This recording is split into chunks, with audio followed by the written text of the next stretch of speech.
Se você quer construir hábitos mais saudáveis na sua vida, você precisa investir em auto se conhecer.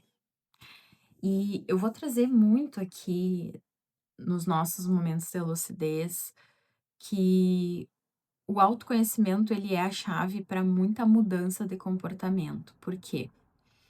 Quando a gente pensa em mudar, geralmente a gente busca um amparo, né. A gente busca uma ajuda, ou então a gente lê alguma coisa num livro, ou então a gente recebe uma palavra de um amigo, e aí você pensa: "Não, é isso mesmo que eu preciso". Ou então você busca por psicoterapia, né. Então quando a gente pensa em mudar, a gente também pensa em se autoconhecer. Porém, tem muitas pessoas que eu vejo seguirem um caminho do que os outros já fizeram. E esse caminho eu acho ótimo também, né, eu acho que a gente não precisa descartar esse caminho, porque as outras pessoas que já fizeram, já conquistaram aquilo que a gente gostaria, trazem insights e aprendizados muito importantes, assim, que falam sobre a mudança de comportamento ou sobre como fazer mesmo, né. Mas muitas vezes o que falta para uma pessoa que não consegue mudar é que ela não se conhece. E aí você pode me perguntar: "Tá, mas como assim a pessoa não se conhece, né, ela vive a vida dela, toda com ela. Como que ela não vai se conhecer?". Acontece que muitas vezes, nessa construção de personalidade, construção de self, construção de um senso de si, a gente vai se perdendo. A gente vai tentando entender o que que o outro gostaria que eu fosse, né, e aí muitas vezes no intuito de ser gostada, de ser amada, de ser, acolhida, de ter a atenção das outras pessoas, a gente vai se moldando.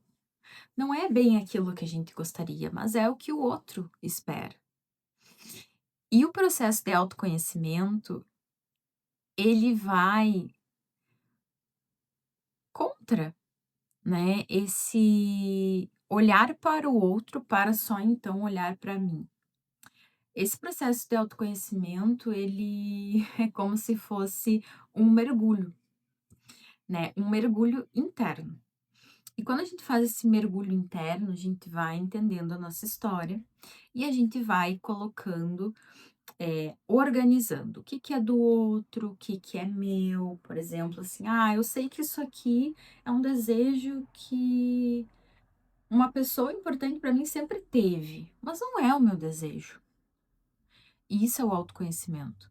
Então, quando a gente copia coisas das outras pessoas, ou então a gente acaba seguindo alguns conselhos, é importante primeiro a gente filtrar essas informações. Filtrar aquilo que vem do mundo para aquilo que a gente vai aplicar na nossa vida, porque a gente precisa adaptar e esse filtro ele é autoconhecimento. Então, se você quer investir em mudar os seus hábitos, em mudar a sua vida, você precisa investir em se autoconhecer. Você precisa entender o que que funciona para você, o que que não funciona, o que que você gosta, o que que você não gosta, o que que você já fez, o que que você não fez. E isso vem muito de um processo de construção de autoconhecimento. De construção, é preciso que você comece a estabelecer suas próprias regras. É preciso que você comece a construir suas próprias teorias sobre as coisas, suas próprias vontades, que você comece a escutar, né, que você comece a se ver. E pode parecer engraçado, mas tem pessoas que não conseguem se enxergar no mundo. Elas vão sendo um amontoado do que as outras pessoas são, ou do que as outras pessoas dizem que é legal ser, ou então daquilo que disseram para ela que ela deveria ser.